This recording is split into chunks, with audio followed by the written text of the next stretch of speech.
Salam alaikum. Donc là, on va continuer le cours de .NET. On va passer après l'introduction, on va passer vers le premier chapitre. On va parler du langage C Sharp. Donc, comme j'ai dit l'autre fois, donc, il y a pas mal de langages. Il y a le VB.NET, il y a aussi le F Sharp. Donc là, on va s'intéresser au langage, le plus utilisé, le langage C Sharp.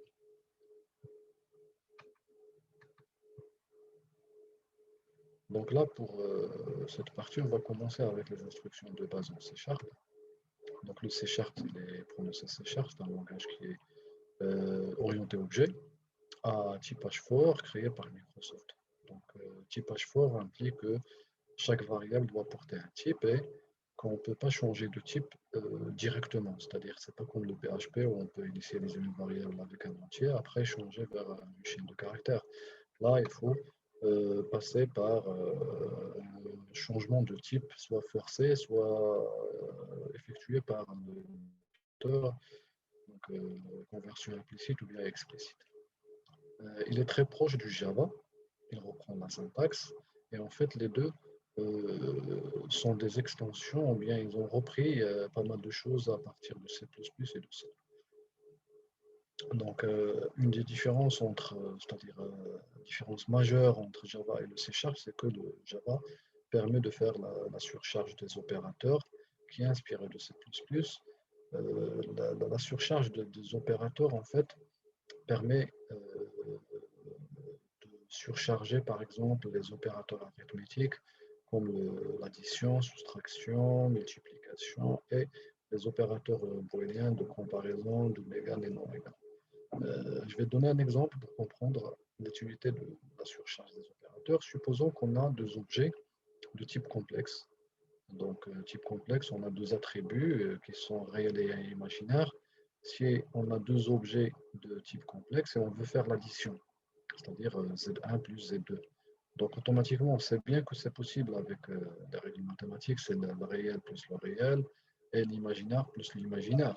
Mais là, directement, c'est impossible parce que l'addition n'est pas définie pour le type complexe. Ce qu'il faut faire, c'est à la création de la classe, il faut surcharger l'opérateur addition et dire de telle sorte à ce que l'addition, ça sera le réel du premier objet plus le réel du deuxième objet et l'imaginaire du premier objet plus l'imaginaire du deuxième objet. D'accord? Directement, c'est impossible, mais on peut surcharger en C# comme c'était possible en C++. Il est possible de passer par c'est-à-dire faire un troisième objet et initier ou affecter le réel du troisième objet comme étant l'addition des deux réels, mais c'est un peu lourd. En surchargeant les opérateurs, vous allez voir que ça aide énormément. Donc on va voir que là, on va le traiter dans le troisième chapitre, dans le chapitre de la programmation orientée.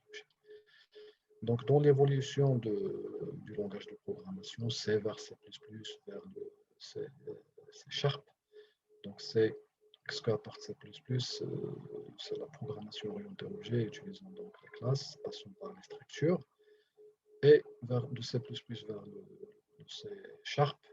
Donc, le C Sharp ajoute des techniques de construction des programmes basés sur des composantes qui sont prêts à l'emploi, donc qu'on va voir ce que propose le framework .NET.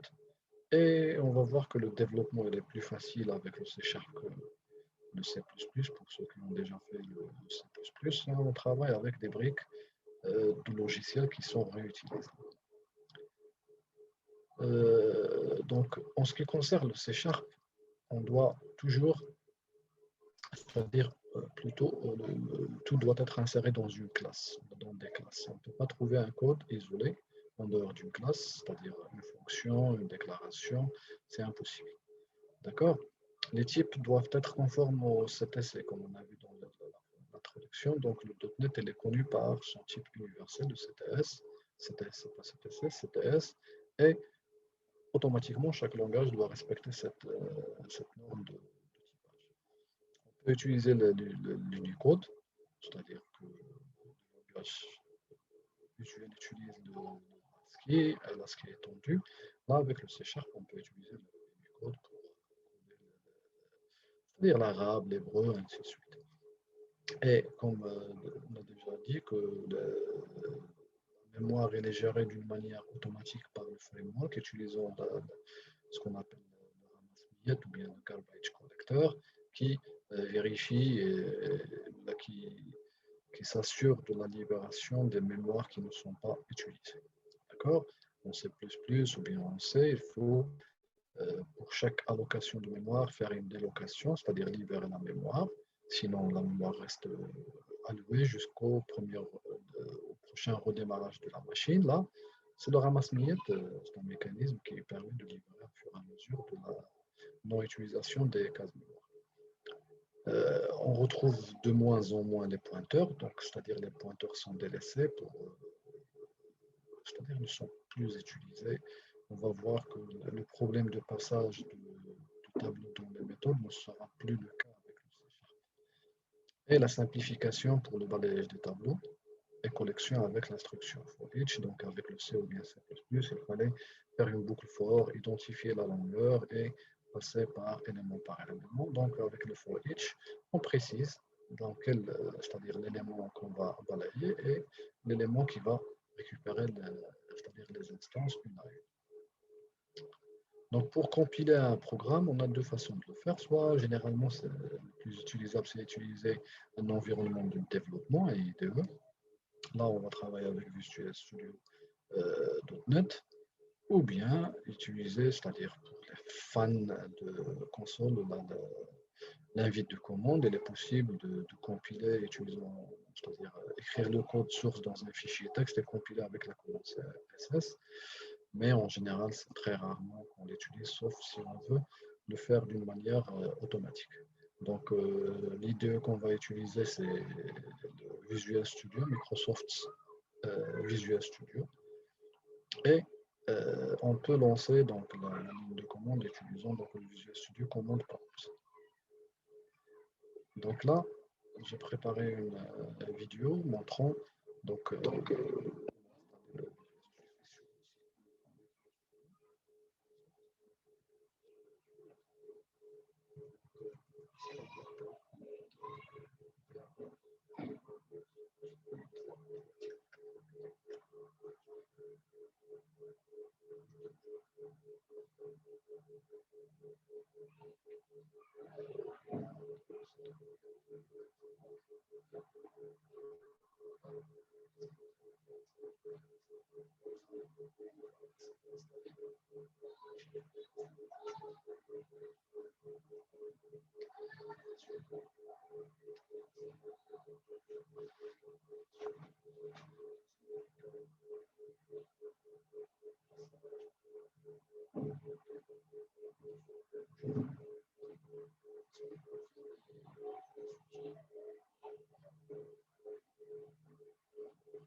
donc là, apparemment, donc, une fenêtre n'est pas apparue.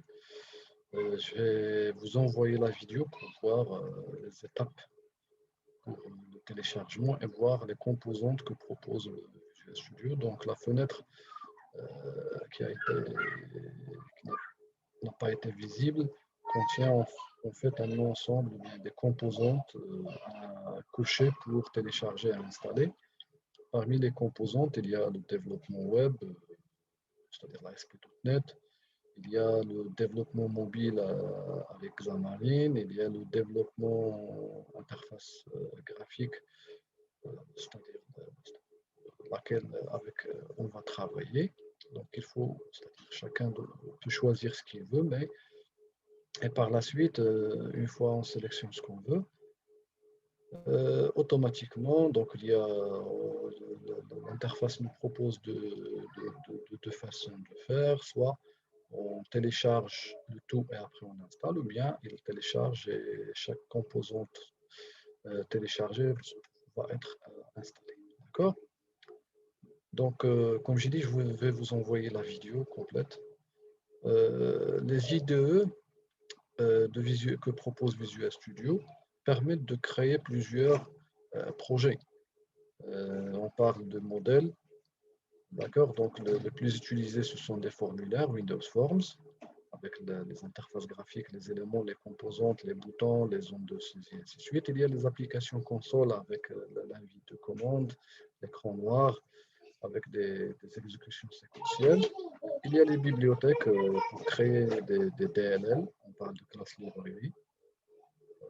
Il y a les Windows Phone, c'est-à-dire les applications pour Windows Phone. Et si vous cochez le Xamarin, vous auriez c'est-à-dire un modèle pour créer des applications, soit pour l'iOS ou bien Android OS, ainsi de suite.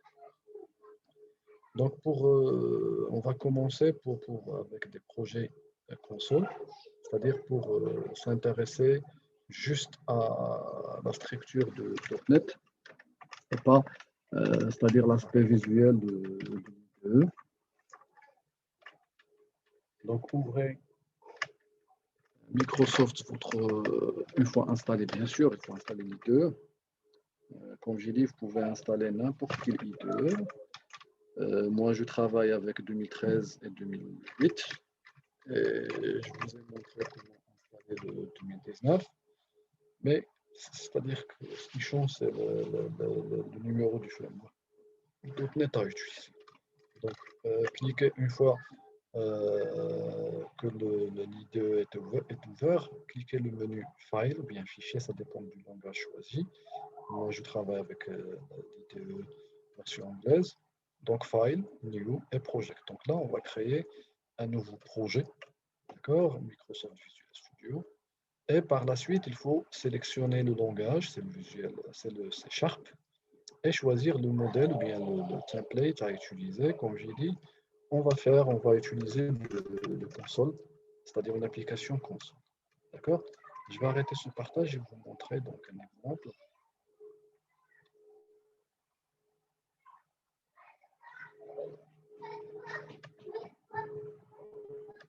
Donc là, je suis sur l'interface de Microsoft Visual Studio 2013. Comme j'ai dit, donc View, New et Project.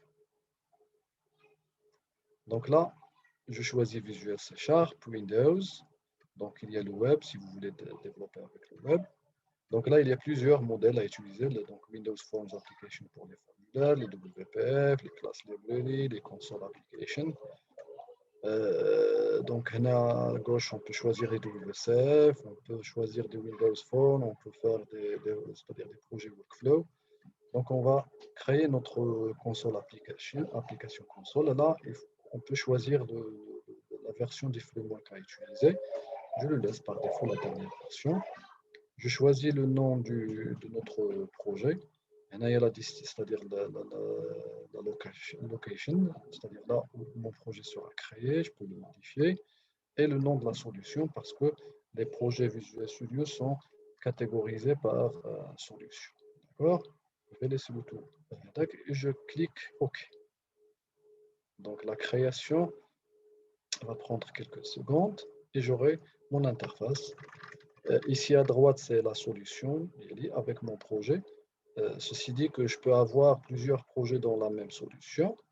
Dans le projet, j'ai donc les properties, les assemblées, ainsi de suite. Les références, ce sont les DLL qu'on peut utiliser. Par défaut, il nous charge c'est-à-dire les références de base, et je peux ajouter ce que je veux. Si je veux travailler avec, je sais pas, une référence un peu spéciale, je peux l'importer. On va voir ceci par la suite. Et là, j'aurai un programme.cs, c'est-à-dire CS, c'est l'extension C#, et dedans, j'ai les instances, ainsi de suite. Donc, je vais double-cliquer sur Programme.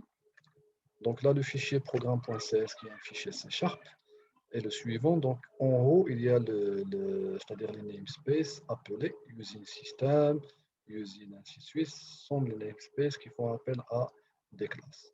D'accord? Namespace de mon application, mon projet, c'est console application, je l'ai laissé par défaut. Et la classe programme, c'est une classe par défaut que vous pouvez renommer si vous voulez. Donc, comme le C ou le C++, toujours, il y a une fonction principale dont la syntaxe est la suivante. Donc, elle s'appelle main.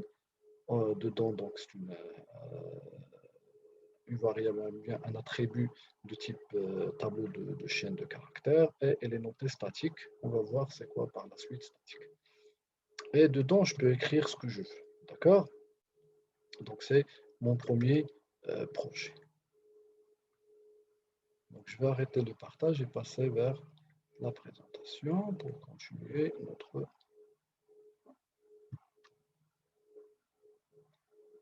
Donc, la première des choses à savoir, c'est dans un projet console, c'est l'interaction avec l'utilisateur. Donc, l'interaction avec l'utilisateur en mode console se fait soit c'est-à-dire par lecture ou bien par affichage. C'est-à-dire si je veux afficher un message sur la console ou bien je vais lire ce qui a été saisi par l'utilisateur. Donc, on va utiliser la classe console, d'accord, et les méthodes en général write line ou bien write et read line ou bien read. Donc, write, c'est écrire, line, une seule ligne, read, c'est lire, read line, lire sur la même ligne. D'accord?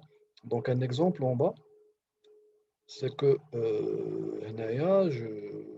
donc console writeLine, une fois vous tapez console.writeLine, vous aurez un ensemble de surcharge de la fonction writeLine. Par défaut, c'est-à-dire la plus simple, c'est mettons en lui passant une chaîne de caractères suivie par point virgule. Les instructions C# comme C++ doivent se terminer par point virgule. J'ai par la suite déclaré une variable de type int, je l'ai initialisée à 120 et j'ai affiché. Donc writeLine, elle est surchargée comme j'ai dit. Donc il accepte les chaînes de caractères, les entiers, il fait IA, le cast. Si je veux par exemple afficher c'est-à-dire un affichage avec les valeurs des variables, de mes variables, j'ai deux façons de le faire. Soit utilisant la concaténation avec plus, et automatiquement, il va faire le cast de i vers une chaîne de caractères. Ou bien, là, je vais utiliser les accolades. C'est l'équivalent à les pourcentages D de printf ou bien les pourcentages S, c'est-à-dire ça dépend du type. Donc là, les accolades 0, c'est-à-dire c'est la valeur du premier argument après la virgule.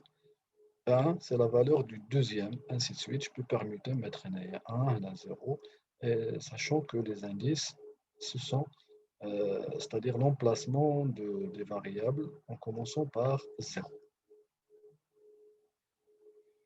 Donc pour la lecture, c'est-à-dire write line, c'est pour l'écriture à l'écran. Pour la lecture de l'écran, on va utiliser la fonction readLine de la classe console. Donc read ou bien readLine.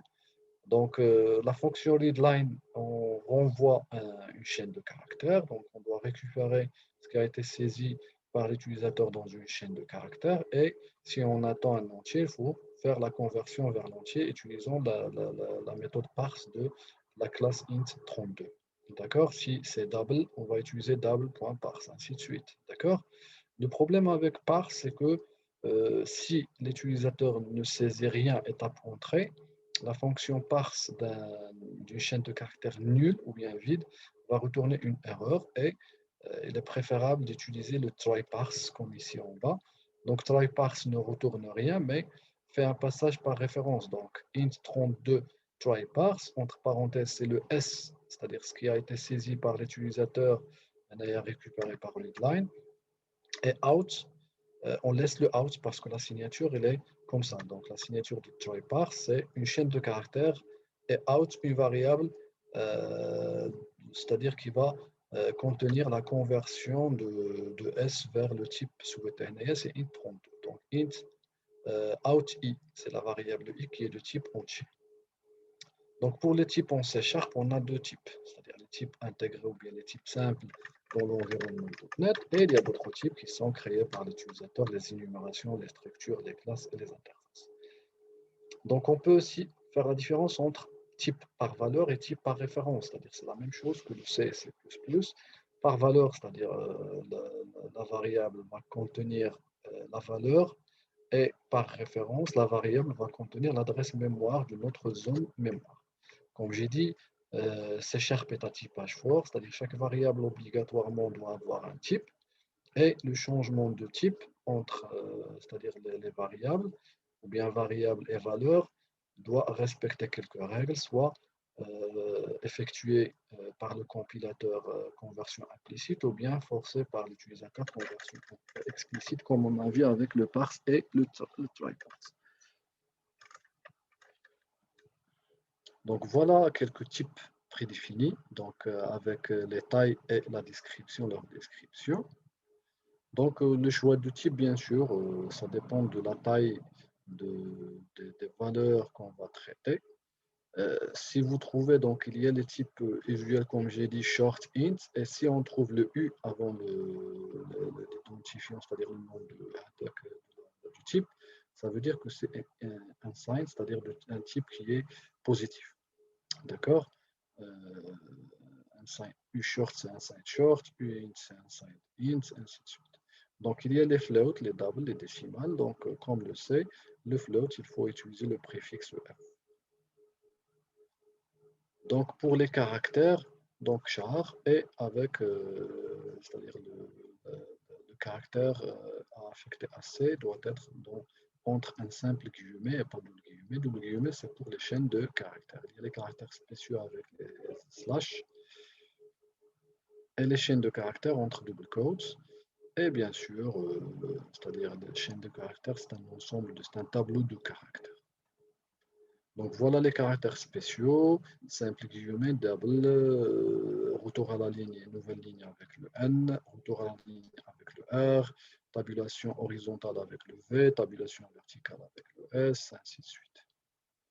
Donc pour un problème très rencontré dans les chemins, c'est-à-dire les pattes, c'est que on a les anti-slash ou bien les slash, et pour que le caractère, c'est-à-dire l'anti-slash, ou bien le slash ne soit pas identifié comme un caractère spécial, soit en double, ou bien on va utiliser le caractère at pour dire qu'il faut laisser la chaîne de caractères telle qu'elle est et dire c'est-à-dire que la chaîne de caractères ne contient pas ou bien n'est pas sujet à des caractères spéciaux.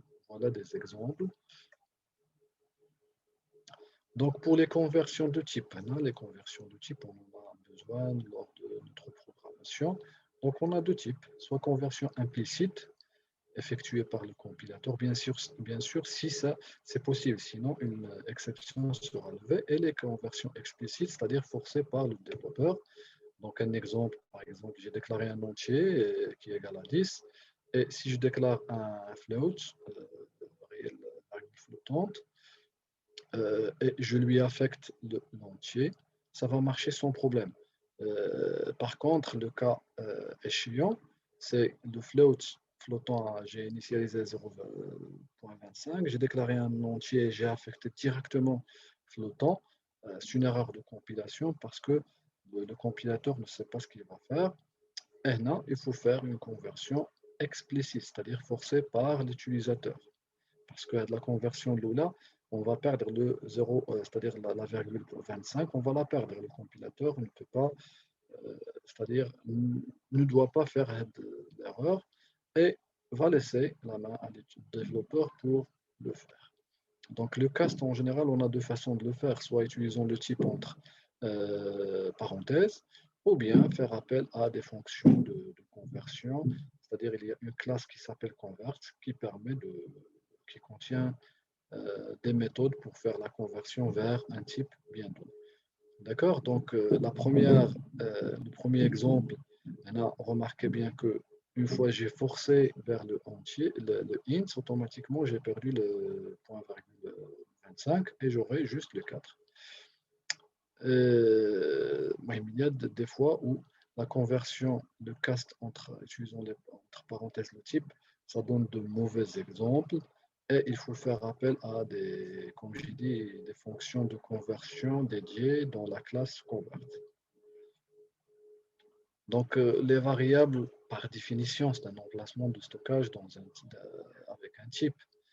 Donc, une variable est créée en déclarant son type avec le nom qu'on lui donne.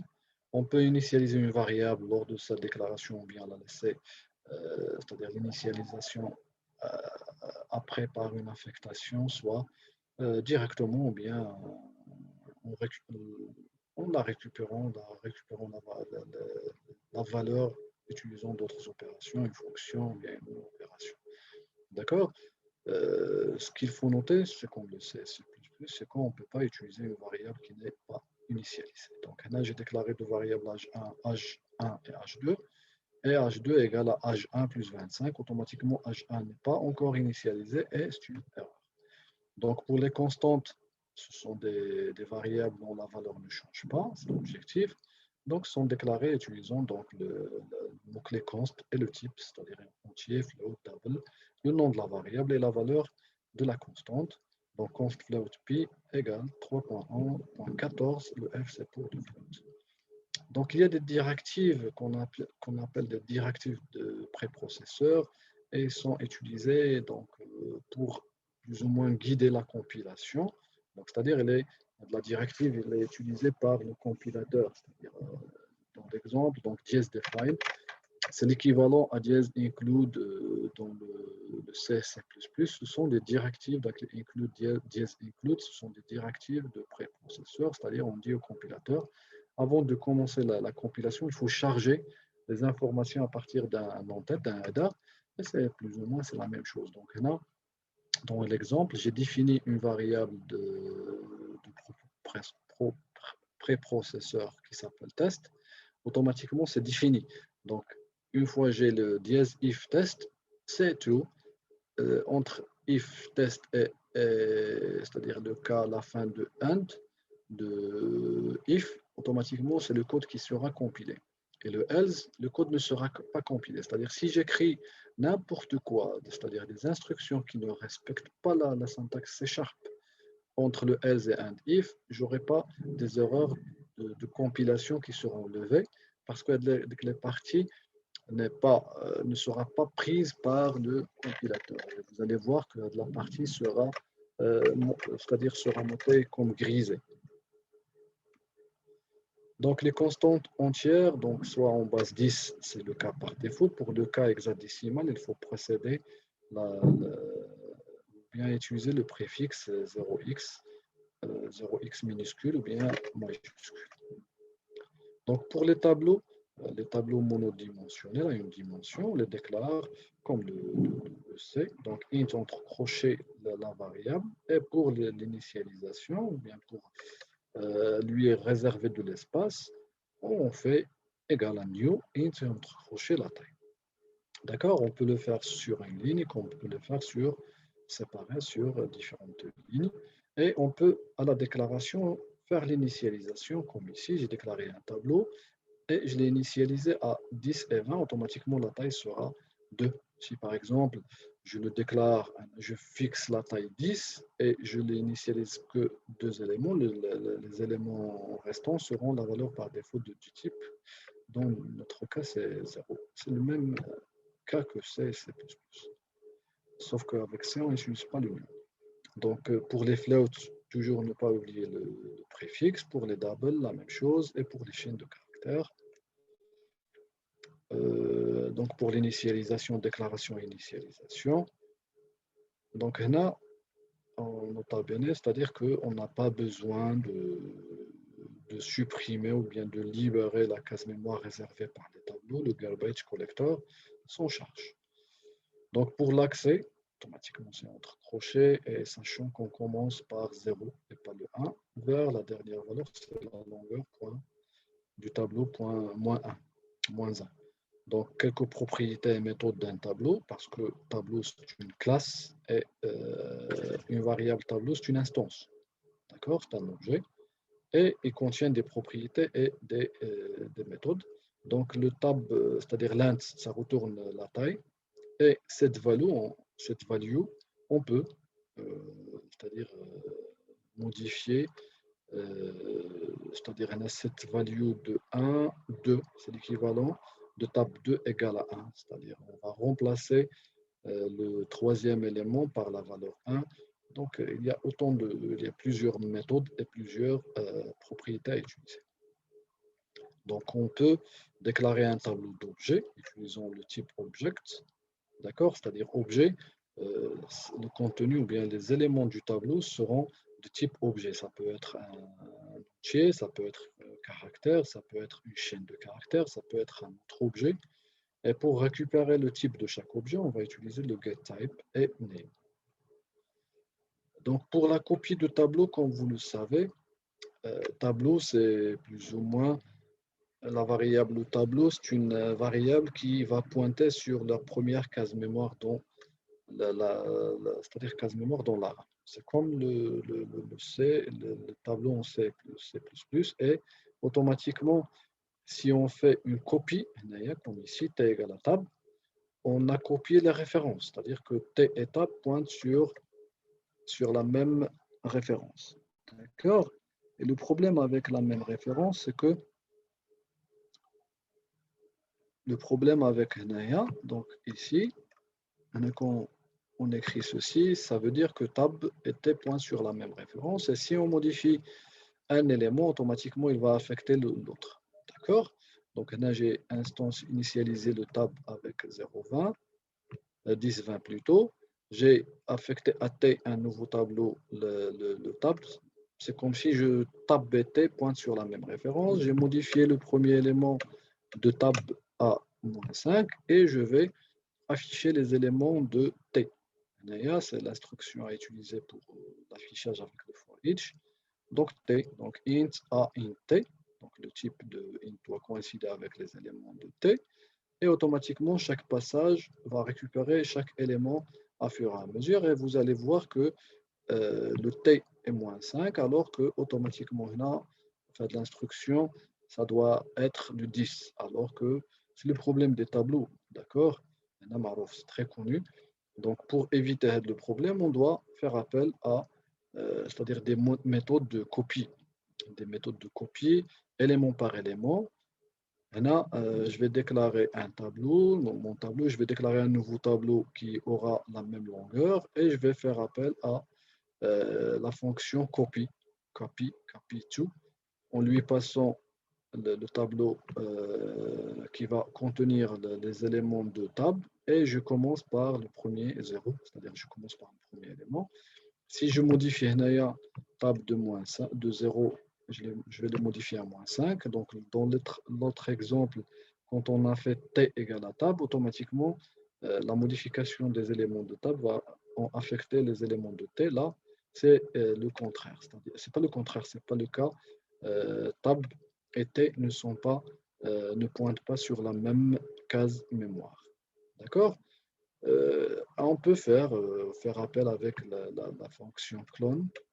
Donc la fonction clone, là, il faut faire le cast parce que clone, elle retourne un objet. Il faut faire le cast avec le it. D'accord?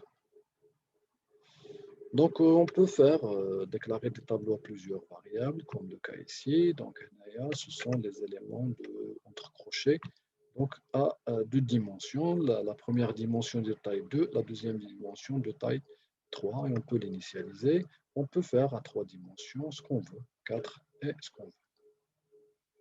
Donc les opérateurs sont les mêmes, addition, soustraction, multiplication et la division. D'accord?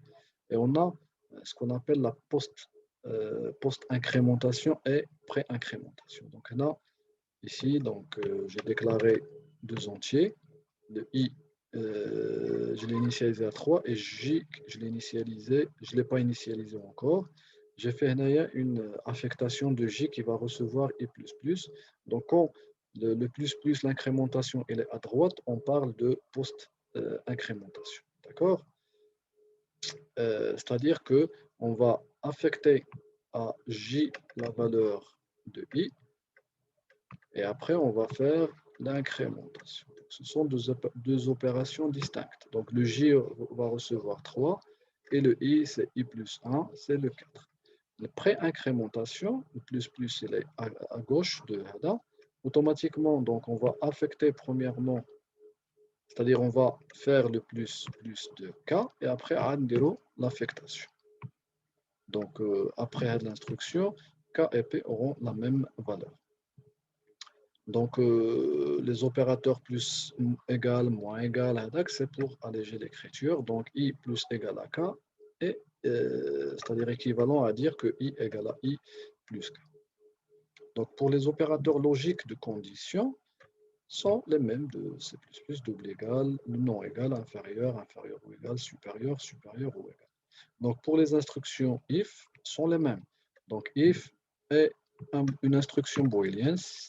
Si c'est vérifié, on va exécuter tout ce qui est entre accolades, sachant que les accolades, on peut les enlever dans le cas d'une seule instruction dans le bloc if, c'est-à-dire dans une seule instruction. C'est pas obligatoire de mettre les accolades, on peut les mettre et on peut ne pas les mettre, d'accord? C'est-à-dire si je ne fais pas d'accolade, automatiquement le bloc de if est composé d'une seule instruction. Donc if else, si la booléenne est exécutée, on va exécuter les instructions, sinon on passe à else. On peut faire des if imbriqués, if, else, if, ainsi de suite.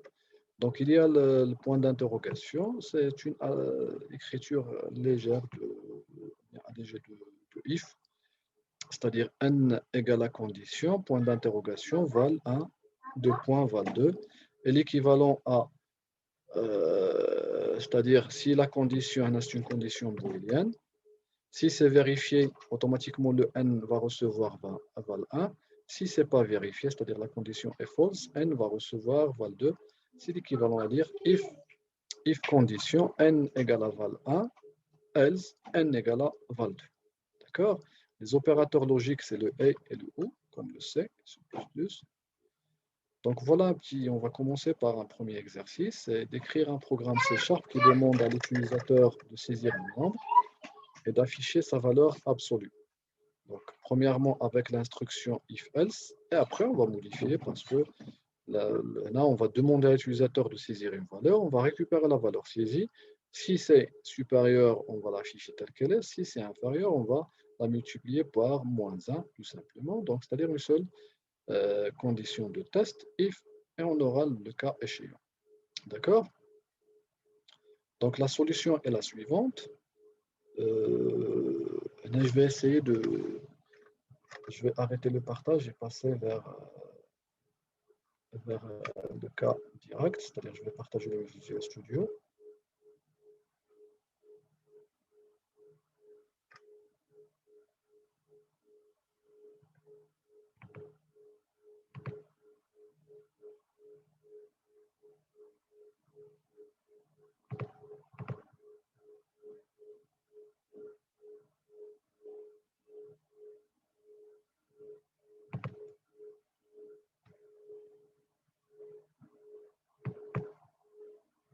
Donc, console application 2.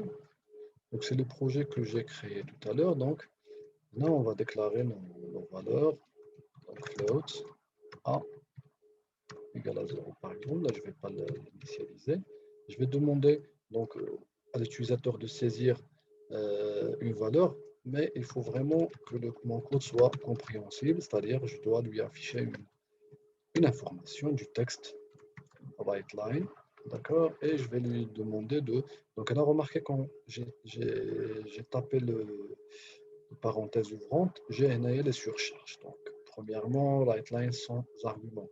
Et là, je peux voir les différentes surcharges de la fonction writeLine de la classe console.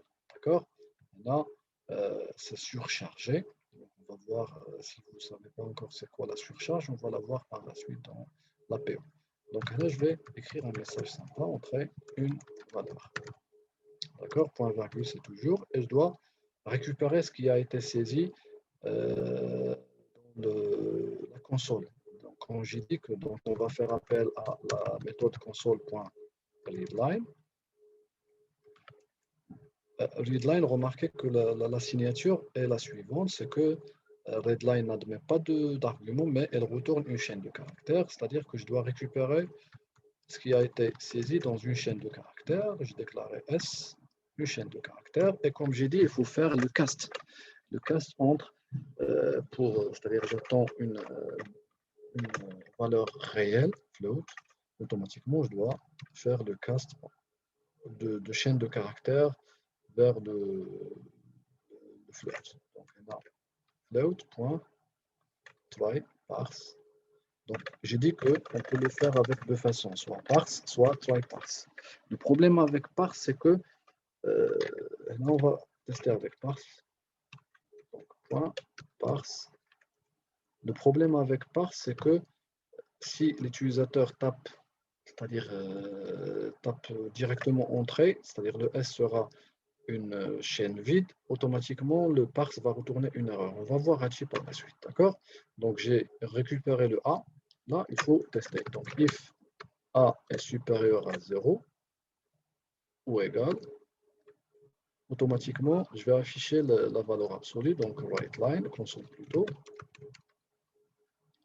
point WriteLine, et je vais afficher la valeur absolue. Je vais utiliser c'est-à-dire la valeur absolue, donc c'est 0.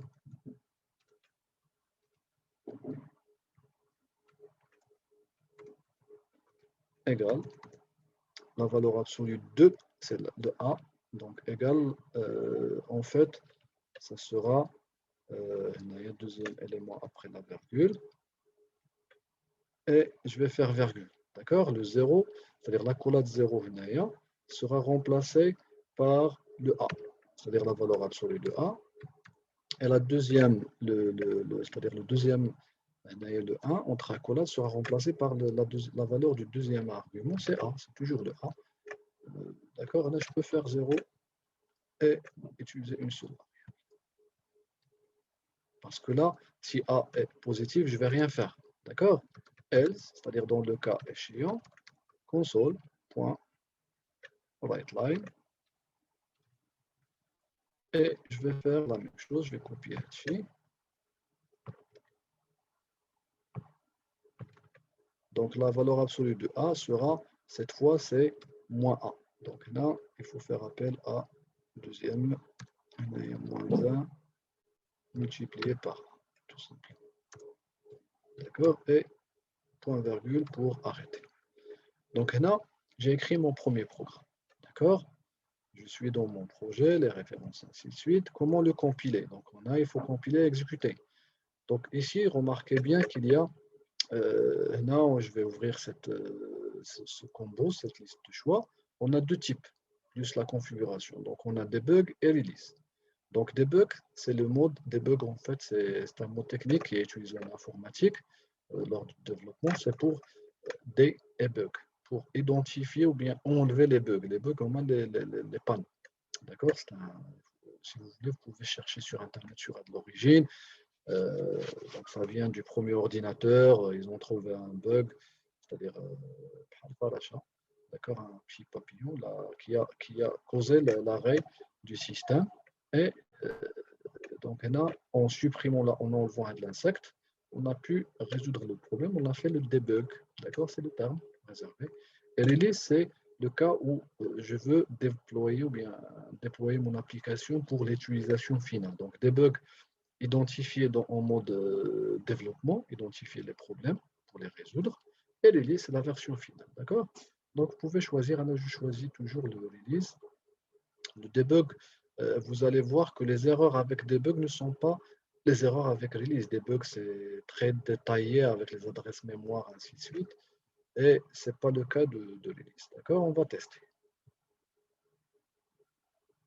Donc là, c'est le message que j'ai écrit, console WriteLine. D'accord? J'ai écrit entrer une valeur. D'accord? Entrer une valeur. Je vais taper par exemple 5 et je vais taper entrée. Donc j'aurai l'absolu de 5, c'est ce que j'ai écrit. Donc là, je suis là. Si la valeur de A est supérieure à 0, je vais exécuter cette instruction. J'ai écrit que les brackets ou les barres, c'est moi qui les a écrits, et ainsi de suite. D'accord? Et j'aurai, je vais relancer, tester une autre fois avec une valeur négative. Moins 5 par exemple. Donc j'aurai moins 5, la valeur absolue de moins 5 et 5, ainsi de suite. Il y a des cas où, c'est-à-dire lors de l'exécution, si je fais par exemple ici, je pense, je vais taper 5 et j'aurai pas de, c'est-à-dire l'exécution ne s'est pas arrêtée parce que je suis dans le mode start et automatiquement il s'arrête lorsqu'il rencontre une instruction d'arrêt ou bien de saisie. Dans ce cas, si vous rencontrez ce problème, il faut toujours arrêter l'affichage avec une instruction comme readkey par exemple, ou bien readline, ce que vous voulez. C'est pour forcer l'arrêt. Maintenant, j'utilise toujours le menu debug et start without debug. D'accord?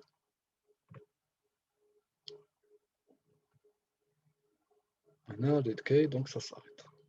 D'accord? Parce qu'il attend une instruction de saisie. Voilà donc pour le premier exemple. Je vais arrêter le partage et revenir vers ma présentation. Donc là, c'est pour le cas de notre exercice. Et là, je peux, c'est-à-dire utiliser directement l'instruction point d'interrogation. C'est facile, donc au lieu de faire avec le if et else, et là, on peut la regrouper dans une seule instruction. C'est-à-dire que si x est inférieur à 0, c'est moins x. Si x est supérieur à 0, c'est x automatique. Là, c'est un exercice qu'il faut faire et il faut m'envoyer donc votre solution par email à l'adresse abdelwahid.sabri@gmail.com. Donc, elle est dans le premier, c'est-à-dire la première diapo, bien la première diapo, c'est ça, la page de garde. Donc, les boucles, pour les boucles, on a les mêmes boucles en plus de la boucle for each. D'accord? On a le while, le for et le for each. For each, en général, c'est pour les tableaux et les collections. L'instruction, c'est entre parenthèses. Le type des éléments du tableau ou bien de la collection, la variable qui va recevoir les éléments, in, et la variable ou bien l'élément, c'est-à-dire un tableau ou bien structure, énumération, chaîne de caractères, ainsi de suite. Donc, on a les instructions break et continue. Donc, continue fait passer directement à l'itération suivante et break fait quitter, arrêter la boucle. Donc, dans cet exemple, on a des boucles qui allant de 0 jusqu'à 4 et on affiche donc console.write. Donc, write line affiche et retourne à la ligne, write affiche et reste sur la même ligne. D'accord? Et on teste. Si i est double égal à 2, on va continuer, c'est-à-dire on va passer vers l'itération suivante, c'est-à-dire sans exécuter les instructions. J'exécute le console.write, j'affiche le A, et si i égale à 3, on break, on arrête, d'accord? Et on affiche le console.writeLine. Donc les instructions, l'instruction switch, c'est la même que C++, sauf que switch avec le C#, elle permet, ou bien elle accepte les chaînes de caractères, chose qui n'a pas été possible avec le cas de C ou bien C++. Donc les instructions de goto sont des instructions de branchement à des étiquettes. Maintenant, on parle vraiment de programmation spaghetti. Là, il faut vraiment éviter le goto. C'est utilisable dans quelques contextes, mais vraiment, ça ne sert à rien en fait. D'accord?